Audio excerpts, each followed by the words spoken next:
Selamat pagi Jemaat Philadelphia, Bapak Ibu Saudara-saudari yang mengikuti ibadah kami dimanapun berada. Kita akan bersama-sama untuk memasuki ibadah kita pada pagi hari ini dengan satu tema, gaya hidup mengasihi. Kita awali dengan satu pengakuan bahwa penolong kita adalah dalam nama Tuhan yang menjadikan langit dan bumi.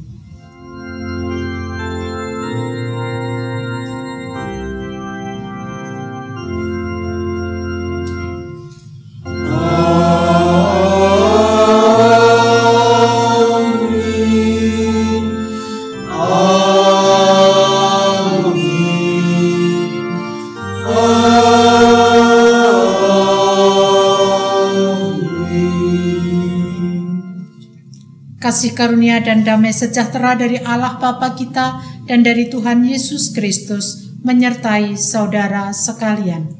Dan menyertai saudara juga. Nats pembimbing dalam ibadah saat ini terambil dari Mazmur 57 ayatnya yang ke-11. Sebab kasih setiamu besar sampai ke langit dan kebenaranmu sampai ke awan-awan. Kita sambut dengan pujian dari Kidung Jemaat 5 bait 1 dan 7, Tuhan Allah namamu.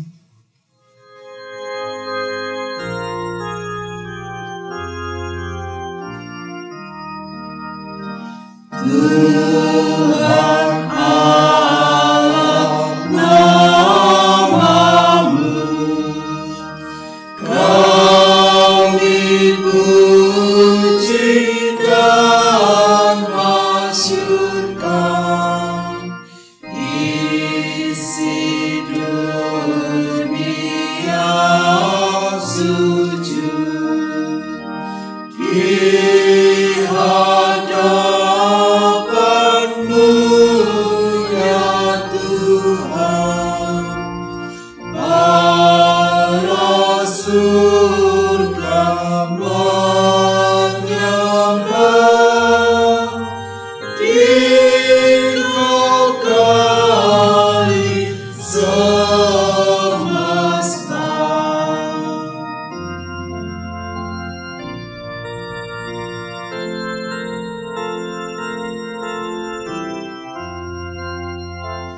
Tuhan kasihanilah, kasihani kami ini, dalam cahaya kurnia, tuntun yang telah kau pilih, kau harapan umatmu, kasih-Mu kekal teguh. Mari Bapak Ibu Saudara-saudari kita bersatu hati datang kepada Tuhan mengakui dosa dan kekurangan kita di dalam doa. Kita berdoa. Tuhan Allah surgawi, Allah yang sungguh sangat mengasihi kami, tetapi seringkali kami tidak menanggapi kasih itu, di mana Tuhan sudah selalu mengingatkan kepada kami supaya kami mengasihi Engkau dan juga sesama kami, tetapi justru yang terjadi sebaliknya. Kami sering melukai hati Tuhan, kami sering membenci sesama kami. Oleh karena itu ya Tuhan, pada pagi hari ini kami datang kepada Engkau mengakui kekurangan dan dosa kami, kiranya Tuhan mengampuninya. Dalam nama Tuhan Yesus Kristus kami berdoa. Amin. Pernyataan pengakuan dosa kita hendak kita nyatakan juga melalui Kidung Jemaat 39 bait 1 dan 2, Ku diberi belas kasihan.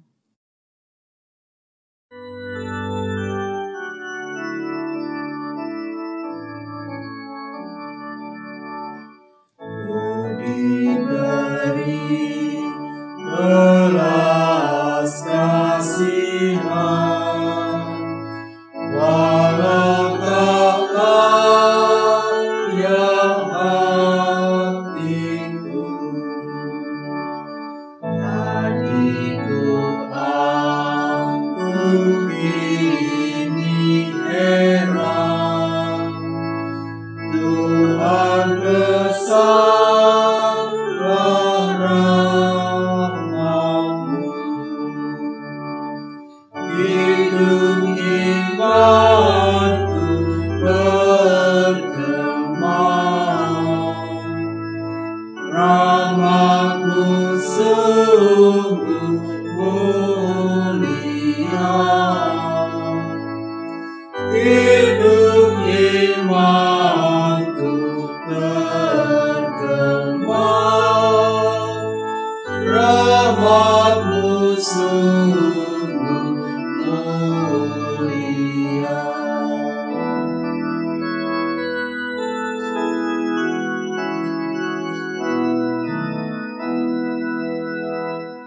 Walau ku patut dihukumkan, kalau penuh anugerah, darah Putra-Mu dicurahkan, membasuh dosa dan celah. Di manakah selamatku? Hanyalah dalam rahmat-Mu. Di manakah selamatku? Hanyalah dalam rahmat-Mu.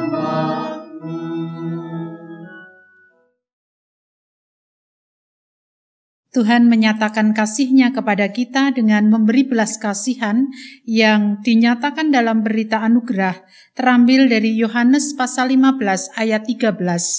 Tidak ada kasih yang lebih besar daripada kasih seorang yang memberikan nyawanya untuk sahabat-sahabatnya. Demikianlah berita anugerah dari Tuhan. Syukur kepada Allah. Kita sambut dengan pujian dari Kidung Jemaat 383 bait 1 dan 2, sungguh indah kabar mulia.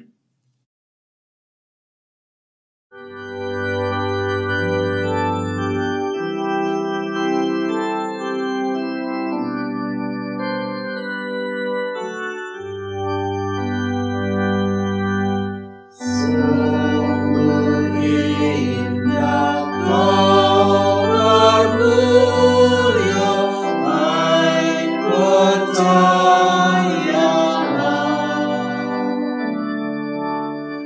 Yesus Kristus tak berubah selama-lamanya. Darahnya tetap menghapus dosa dan celah. Ia Ibu yang berduka, puji namanya.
kau pun. Datanglah, rendahkan hati, serahkan dirimu.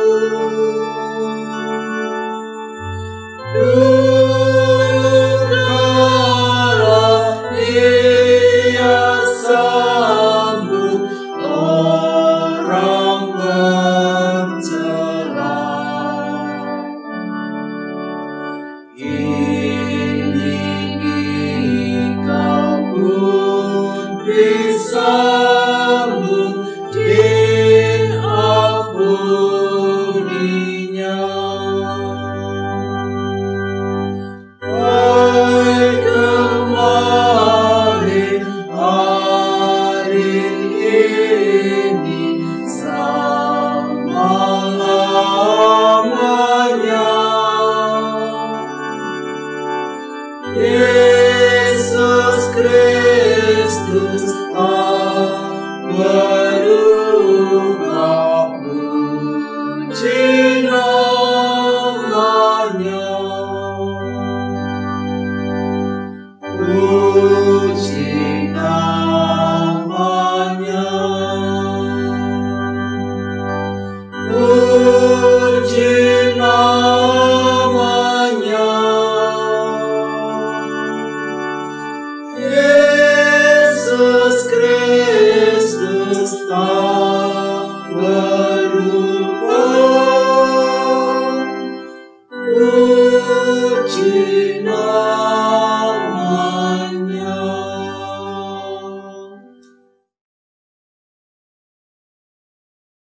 Mari bersama-sama kita mempersiapkan hati pikiran kita untuk menerima kesaksian kebenaran firman-Nya. Kita terlebih dahulu berdoa. Dengan segala kerendahan hati kami mohon kuasa Roh Kudus menguasai hati kami, menguasai setiap ruangan di mana kami beribadah, supaya apa yang kami baca, apa yang kami dengarkan, dapat kami renungkan dan dapat kami laksanakan dalam kehidupan sehari-hari. Inilah doa kami ya Tuhan, dalam nama Tuhan Yesus kami berdoa. Amin. Bacaan Injil pada hari ini diambil dari Matius pasal 22 ayat 34 sampai dengan 46. Matius 22 ayat 34 sampai dengan 46. Hukum yang terutama. Ketika orang-orang Farisi mendengar bahwa Yesus telah membuat orang-orang Saduki itu bungkam, berkumpullah mereka dan seorang dari mereka, seorang ahli Taurat, bertanya untuk mencobai dia. Guru, hukum manakah yang terutama dalam hukum Taurat? Jawab Yesus kepadanya, kasihilah Tuhan Allahmu dengan segenap hatimu dan dengan segenap jiwamu dan dengan segenap akal budimu. Itulah hukum yang terutama dan yang pertama. Dan hukum yang kedua yang sama dengan itu ialah, kasihilah sesamamu manusia seperti dirimu sendiri. Pada kedua hukum inilah tergantung seluruh hukum Taurat dan kitab para nabi. Ketika orang-orang Farisi sedang berkumpul, Yesus bertanya kepada mereka katanya, apakah pendapatmu tentang Mesias? Anak siapakah dia? Kata mereka kepadanya, anak Daud. Katanya kepada mereka, jika demikian, bagaimanakah Daud oleh pimpinan roh dapat menyebut dia tuannya ketika ia berkata, Tuhan telah berfirman kepada tuanku, duduklah di sebelah kananku sampai musuh-musuhmu kutaruh di bawah kakimu. Jadi, jika Daud menyebut dia tuannya, bagaimana mungkin ia anaknya pula? Tidak ada seorang pun yang dapat menjawabnya, dan sejak hari itu tidak ada seorang pun juga yang berani menanyakan sesuatu kepadanya. Demikianlah bacaan Injil kita pada pagi hari ini.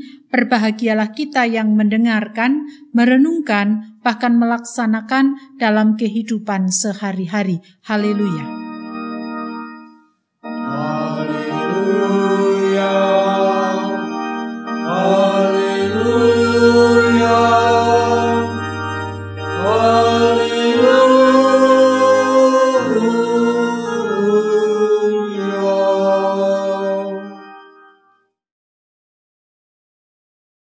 Bapak, Ibu, Saudara-saudari, anak-anak yang dikasihi Tuhan, pagi hari ini tema kita adalah gaya hidup mengasihi.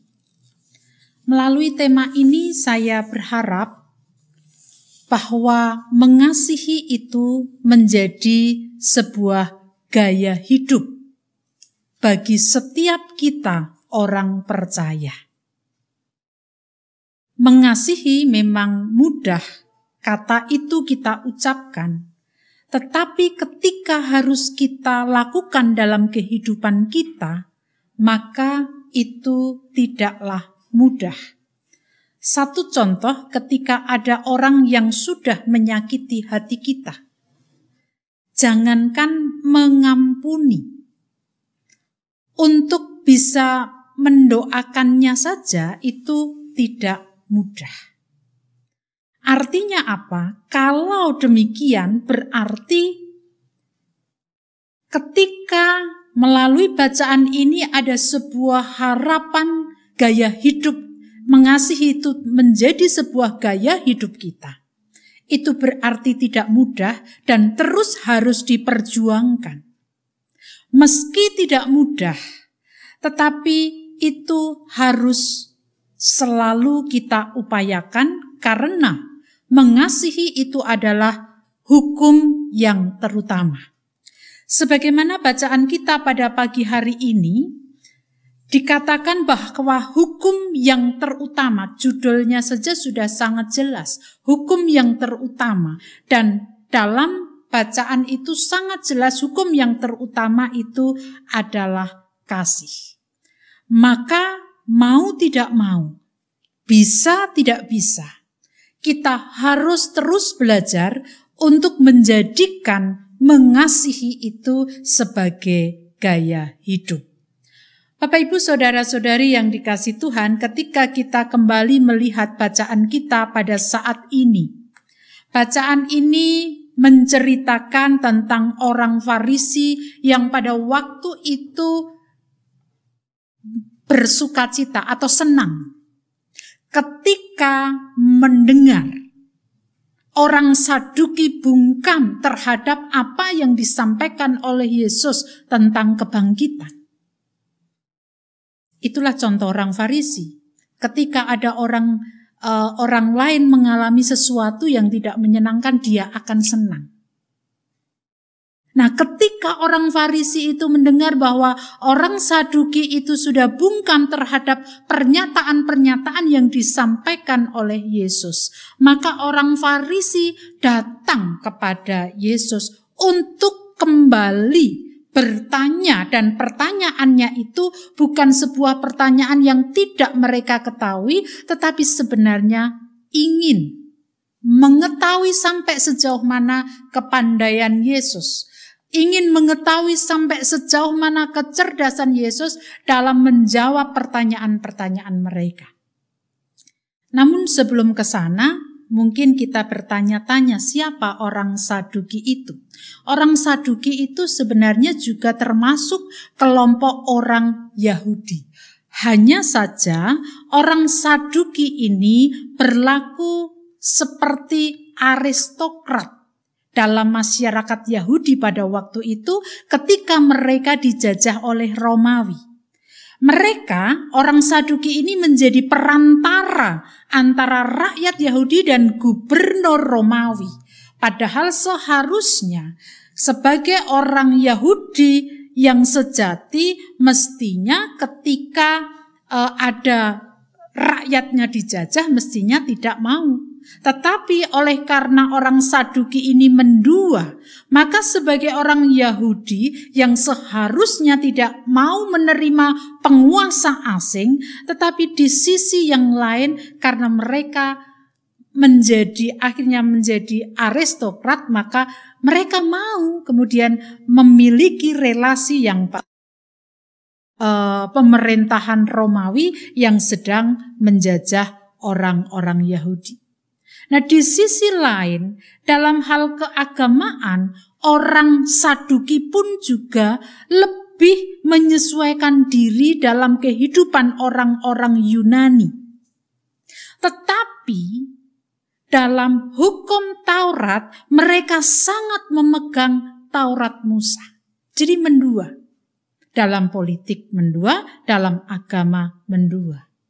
Nah, itu sebabnya ketika orang Farisi melihat apa yang dilakukan orang Saduki, dan orang Farisi memang tidak suka dengan orang Saduki. Mengapa? Karena memang pada waktu itu yang berkuasa dalam bait Allah itu memang orang Saduki pada awalnya seperti itu. Nah, kemudian ketika orang Farisi tidak suka dengan apa yang dilihatnya dan kemudian dia senang ketika orang Saduki tidak bisa berkata apa-apa kepada Yesus, lalu kemudian mereka datang kepada Yesus, orang Farisi ini. Dia bertanya, hukum mana yang terutama dalam Taurat? Untuk diketahui bahwa ada perintah yang jumlahnya 248 dan 365 larangan. Nah, terhadap 248 dan 365 larangan itu mereka bertanya, mana yang paling penting? Pertanyaan itu ditujukan kepada Yesus. Lalu Yesus mengutip apa yang sudah disampaikan dalam Ulangan 6 ayat 5 dan Imamat 19 ayat 18. Di mana apa yang dikatakan Yesus itu menjadi sema bagi orang Israel. Sema itu apa? Sebuah pengakuan iman. Maka selalu dituliskan di rumah-rumah orang Yahudi sehingga ketika orang masuk itu menjadi sebuah pengakuan imannya kepada Tuhan. Yesus mengatakan kasih kepada Tuhan atau kasihilah Tuhan Allahmu dengan segenap hatimu dan dengan segenap jiwamu dan dengan segenap akal budimu. Artinya apa? Artinya ketika Yesus mengatakan dengan segenap hati, segenap jiwa, segenap akal budi, berarti mengasihi itu harus dilakukan dengan segenap tenaga. Baik tenaga secara jasmani maupun secara rohani. Mengapa saya katakan secara jasmani? Karena seringkali secara jasmani kita tahu bahwa kita harus melakukan sesuatu yang menunjukkan kasih, tetapi kita malas. Jadi mengasihi dengan segenap tenaga, baik jasmani dan rohani. Dan mengasihi Tuhan itu adalah hukum yang terutama. Tetapi Yesus tidak berhenti di situ. Yesus kemudian mengatakan hukum yang sama dengan itu. Berarti sama dengan yang terutama tadi. Kalau sama dengan yang terutama berarti yang disampaikan seterusnya ini adalah juga yang terutama. Kasihilah sesamamu manusia seperti dirimu sendiri. Artinya apa? Memperlakukan sesama seperti diri kita memperlakukan diri kita sendiri. Mengusahakan apa yang baik kepada sesama seperti ketika kita mengusahakan sesuatu yang baik dan berguna untuk diri kita sendiri. Jadi, apa itu kasih? kasih kepada sesama, ya apa yang kita lakukan untuk diri kita sendiri sesuatu yang baik, itulah yang juga harus kita lakukan kepada sesama kita. Ibu, bapak, saudara-saudari yang dikasihi Tuhan, sebuah pintu itu bergantung pada 2 engsel. Kalau 1 engsel saja, pintu itu tidak akan bisa digerakkan tutup buka dengan baik. Jadi kalau Yesus menekankan kasih kepada Tuhan dan kasih kepada manusia, itu 2 hal yang sama. 2 hal yang tidak bisa dilepaskan. Kalau orang mengasihi Tuhan, buktikan bahwa orang itu juga mengasihi sesama. Tidak bisa orang mengatakan saya mengasihi Tuhan, tetapi membenci sesamanya. Jadi penjelasan Yesus kepada orang Farisi sangat jelas. Yang terutama adalah mengasihi Allah dan sesama. Mengasihi Allah dan sesama sesuatu atau hukum yang terutama, berarti itu harus menjadi bagian yang terutama di dalam hidup kita sebagai umat beriman. Jadi kalau itu sesuatu yang utama, berarti itu harus merasuk di dalam hidup kita. Jemaat yang dikasihi Tuhan, setelah Yesus menjelaskan hal itu, Yesus melanjutkan diskusinya dengan orang Farisi dan juga bertanya kepada mereka tentang Mesias. Yesus mengajak berdiskusi dengan mereka, tetapi dalam diskusi itu tadi dijelaskan pada akhir diskusi itu tidak seorang pun yang dapat menjawabnya dan tidak ada yang berani menanyakan sesuatu kepadanya. Artinya apa? Artinya motivasi orang Farisi ketika bertanya kepada Yesus diketahui oleh Yesus sehingga ketika Yesus mengajaknya berdiskusi menjadikan mereka sudah tidak lagi bisa berbicara apa-apa. Dengan kata lain, Yesus ingin mengingatkan kepada mereka, ketika melakukan sesuatu hendaknya bukan karena ingin menjatuhkan seseorang, tetapi bagaimana itu dinyatakan karena memang memiliki motivasi yang baik.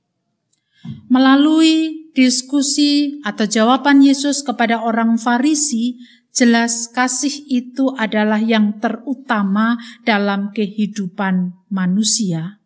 Dan kalau itu yang utama berarti itu harus menjadi gaya hidup. Kalau itu menjadi gaya hidup berarti itu harus dipertontonkan. Dipertontonkan di sini bukan dalam arti negatif, tetapi diwujudkan, diperlihatkan.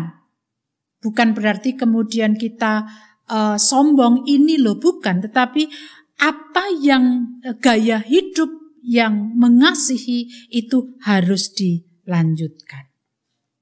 Harus dilakukan. Kasih bukan hanya slogan, tetapi harus dinyatakan dalam kehidupan bersama dengan orang-orang di sekitar kita. Saya akan menutup khotbah ini dengan sebuah ilustrasi yang kemarin saya dapatkan, dan ilustrasi itu sebenarnya berupa video. Ilustrasinya begini, ada seorang guru, dia berbicara kepada para murid, memberikan tugas, anak-anak, besok bawalah kentang banyaknya sesuai dengan orang yang anak-anak tidak sukai. Atau dengan kata lain dibenci. Lalu kemudian kemudian anak-anak pulang, kemudian anak-anak kembali lagi ke sekolah, dan kemudian ada yang membawa 10, ada yang membawa 6, ada yang membawa 3, ada yang membawa 5. Lalu gurunya mengatakan begini, Oke, yang membawa 10 silahkan tulis nama orang-orang yang dibencinya atau orang-orang yang tidak disukainya. Oke, lalu ditulis. Kemudian yang membawa 5, yang membawa 3, demikian juga tulis siapa saja orang yang tidak disukai. Setelah anak-anak itu menulis, murid-murid itu menulis, lalu kemudian gurunya meminta supaya itu dimasukkan ke dalam plastik dan kemudian diikat. Nah, setelah diikat, kemudian guru itu mengatakan, selama pelajaran berlangsung, maka plastik yang ada kentangnya harus digantungkan. Digantungkan di dalam di leher mereka masing-masing. Lalu mereka harus mengikuti pembelajaran guru mereka. Apa yang terjadi? Tentu orang yang memiliki atau yang membawa kentang 10 tadi, ya lama-lama akan mengalami sesuatu yang ya berat. Kemudian yang lainnya pun begitu. Apalagi kalau selama jam pelajaran mereka harus digantungi seperti itu. Dan kalau itu lama-lama terus dibegitukan, maksudnya ketika nanti besok pelajaran besok itu harus dikalungkan lagi, lama-lama kentang itu menjadi busuk. Artinya apa? Artinya dari ilustrasi ini ingin mengatakan bahwa kebencian seseorang kepada orang lain, kepada sesama, itu justru akan membebani dirinya. Dan akan membuat hidupnya tidak bisa melakukan hal-hal yang positif. Artinya apa? Artinya ketika kita menghadapi situasi yang seperti itu, nyatakan kasih, ampuni. Jangan dipendam terus. Kalau dipendam terus itu yang akan membuat beban, bahkan yang akan membusukkan diri kita. Sehingga yang muncul bukan mengasihi, tetapi kebencian. Saya berharap melalui ilustrasi ini, kita merenungkan kembali apa yang harus kita lakukan sebagai umat Tuhan, umat beriman. Mau tidak mau, suka tidak suka, kalau kita mengatakan saya menjadi pengikut Kristus, berarti mengasihi harus menjadi gaya hidup. Tidak mudah, tetapi harus terus diperjuangkan. Selamat untuk terus belajar mengasihi dan menjadikan gaya hidup dalam hidup iman kita. Amin. Saat teduh bagi kita.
Bapak, Ibu, saudara-saudari, serta anak-anakku, Jemaat Philadelphia Yogyakarta yang dikasihi oleh Tuhan Yesus Kristus. Marilah, Bapak, Ibu, saudara-saudari, dan anak-anakku, kami persilakan untuk berdiri. Sambil mengangkat tangan kanan di dada sebelah kiri, marilah kita perbarui iman kita melalui pengakuan Imam Rasuli. Aku percaya pada Allah Bapa yang Maha Kuasa, Khalik langit dan bumi, dan pada Yesus Kristus anaknya yang tunggal Tuhan kita, yang dikandung dari Roh Kudus, lahir dari anak darah Maria, yang menderita di bawah penderitaan Pontius Pilatus, disalibkan, mati, dan dikuburkan, turun dalam kerajaan maut. Pada hari yang ketiga, bangkit pula dari antara orang mati, naik ke surga, duduk di sebelah kanan Allah Bapa yang Maha Kuasa, dan akan datang dari sana untuk menghakimi orang yang hidup dan yang mati. Aku percaya pada Roh Kudus, gereja yang kudus persatuan orang kudus, pengampunan dosa, perbuatan daging, dan hidup yang kekal. Bapak, Ibu, saudara-saudari, dan anak-anakku dipersilakan untuk duduk kembali. Mari kita menyatukan hati kita datang kepada Tuhan dalam doa syafaat. Kita berdoa. Segala puji dan syukur kami naikkan kehadirat-Mu Tuhan, karena pada pagi hari ini Tuhan menyapa kami dan mengingatkan kepada kami supaya mengasihi itu menjadi gaya hidup bagi setiap kami, sehingga itu bukan slogan, tetapi betul-betul kami wujudkan dalam kehidupan kami. Di tengah kehidupan bangsa dan negara yang saat ini harus mengalami berbagai macam pergumulan, oleh karena pandemi COVID-19, maka ada begitu banyak masalah yang muncul secara politik, sosial, ekonomi, pendidikan, dan juga dalam bidang-bidang yang lainnya. Biarlah mengasihi itu senantiasa kami nyatakan dalam kehidupan kami, supaya apa yang Tuhan nyatakan kepada kami pada saat ini tidak menjadi sia-sia. Kami berdoa untuk pemimpin bangsa dan negara kami menghadapi situasi yang tidak mudah ini. Berkati mereka, berikan kebijaksanaan kepada mereka, dan biarlah mereka dapat senantiasa melaksanakan tugas tanggung jawabnya sebagaimana yang Tuhan nyatakan kepada mereka demi kesejahteraan bangsa dan negara ini. Kami berdoa bagi saudara-saudara kami yang mengalami sakit oleh karena dampak virus COVID ini. Tuhan menguatkan mereka dan bahkan menyembuhkan mereka supaya mereka kembali boleh beraktivitas. Demikian juga pergumulan saudara-saudara kami di Jemaat Philadelphia yang saat ini sedang sakit dalam proses pemulihan kesehatan. Kasih karunia Tuhan anugerahkan supaya melaluinya maka saudara-saudara kami mendapatkan kekuatan, kesehatan, dan juga pengharapan dalam Tuhan. Bapak Mariman, Bapak Nugroho Yulianto, Bapak Suratijo, Bapak Widiatmojo, Bapak Mugiarto Hadi, Ibu Arista Kurniawati, Pendeta Indriat Moko, Ibu Wartini, Ibu Ermawati Kaban, dan juga saudara-saudara kami lainnya yang tidak bisa kami sebut, tetapi mereka membutuhkan kekuatan yang dari Tuhan dan juga kesehatan yang dari Tuhan. Berkati setiap anggota keluarga yang harus mendampinginya, biarlah menjadi berkat bagi saudara-saudara kami yang sakit dan semakin memiliki pengharapan di dalam Tuhan. Kami berdoa untuk anak-anak kami dalam pertumbuhan iman mereka. Kiranya Tuhan memberkati mereka supaya mereka dapat menjadi anak-anak yang takut akan Tuhan. Dalam studi mereka, berkat Tuhan senantiasa Tuhan anugerahkan supaya anak-anak kami juga bisa mengikuti proses pembelajaran jarak jauh yang harus berlangsung selama ini. Orang tua yang mendampingi, kiranya Tuhan pun juga memberkatinya. Kami menyerahkan seluruh pergumulan hidup kami, ekonomi kami, dan juga usaha-usaha kami untuk terus dapat melangsungkan kehidupan pemberian Tuhan. Kiranya Tuhan memberkatinya.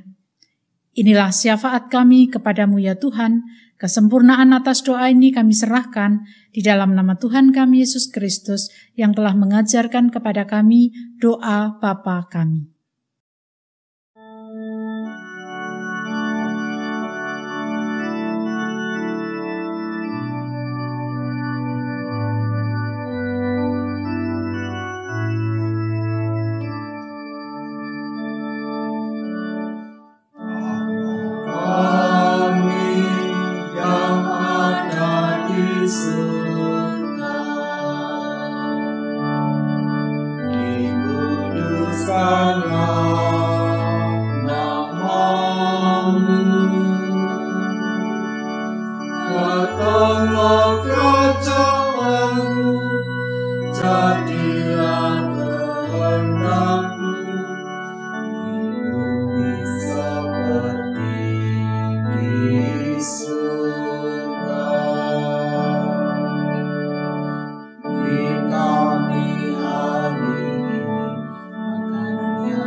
Ungkapan kasih yang kita nyatakan dalam bentuk persembahan hidup merupakan cara kita mengucap syukur atas pekerjaan Tuhan yang dianugerahkan kepada kita. Dasar persembahan diambil dari Efesus 5 ayat yang kedua yang demikian. Dan hiduplah dalam kasih, sebagaimana Kristus Yesus juga telah mengasihi kamu dan telah menyerahkan dirinya untuk kita sebagai persembahan dan korban yang harum bagi Allah.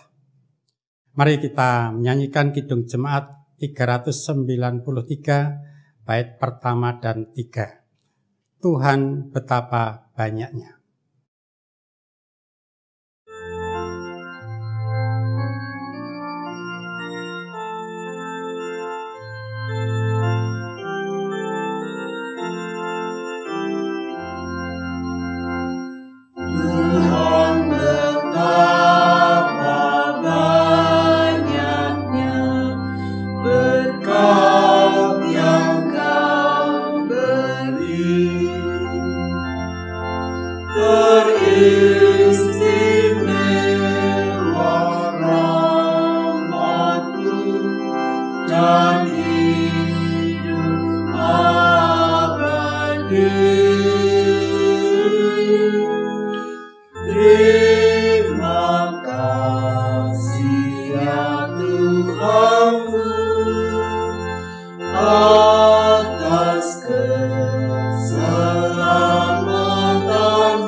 Tiada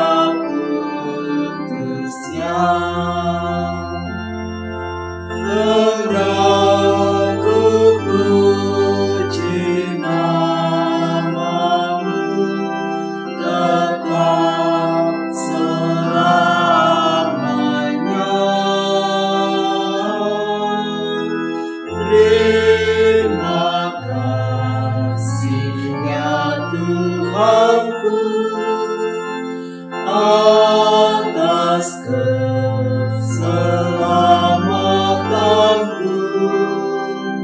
Padaku telah Kau beri hidup bahagia abadi.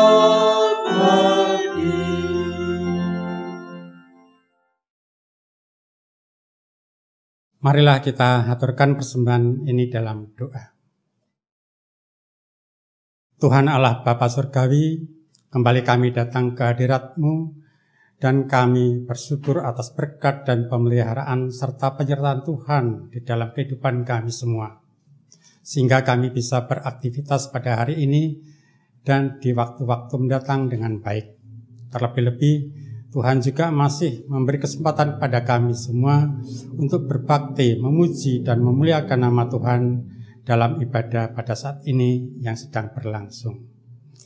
Dalam kebaktian ini, kami datang ke hadirat-Mu ya Tuhan untuk mengaturkan persembahan yang kami kumpulkan dalam bentuk uang. Sebagai ungkapan syukur kami atas pemeliharaan Tuhan kepada kami semua. Sebagai ungkapan syukur kami atas berkat-berkat yang tercurah pada kami semua jemaat Tuhan di sini. Persembahan yang kami kumpulkan memang tidak seberapa banyak, tapi itu semua kami aturkan di hadapan Tuhan dengan penuh rasa syukur dan sukacita kami. Dan kiranya persembahan ini Tuhan berkati, dengan demikian persembahan ini bisa menjadi sarana di dalam kami memuji dan memuliakan nama Tuhan. Dan mampukan setiap kami untuk mempersembahkan apa yang kami miliki, baik itu tenaga, pikiran, dan pelayanan kami terhadap sesama. Apabila ada kekurangan dan kesalahan dan dosa-dosa kami di dalam kami mengaturkan persembahan ini, kiranya Tuhan mengampuninya. Di dalam nama Tuhan Yesus Kristus yang menjadi juru selamat dan penebus kami, doa ini kami naikkan. Amin. Mengasihi harus menjadi gaya hidup setiap kita orang yang menjadi pengikut Kristus. Tidak mudah, tetapi harus terus kita perjuangkan dalam kehidupan kita. Mari kita bersama-sama untuk menyanyikan Kidung Jemaat 428 bait 1 dan 2. Lihatlah sekelilingmu.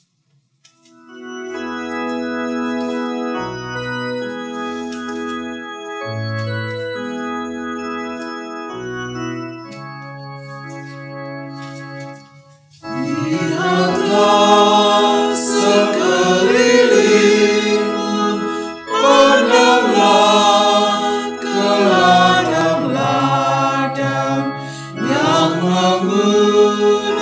dan sudah matang.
Lapangkanlah hatimu kepada Tuhan.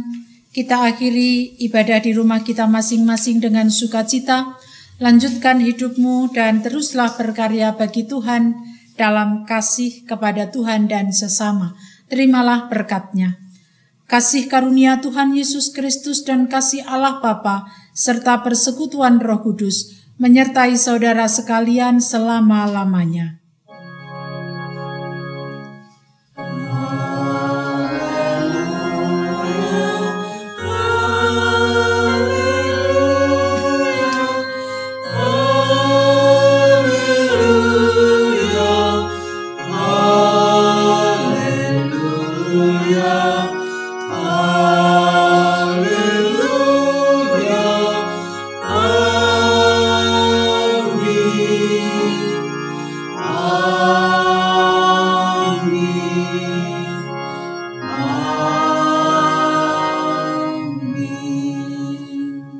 Kidung Jemaat 408 bait 1 di Jalan Kuku diiring menjadi pujian penutup dalam ibadah saat ini.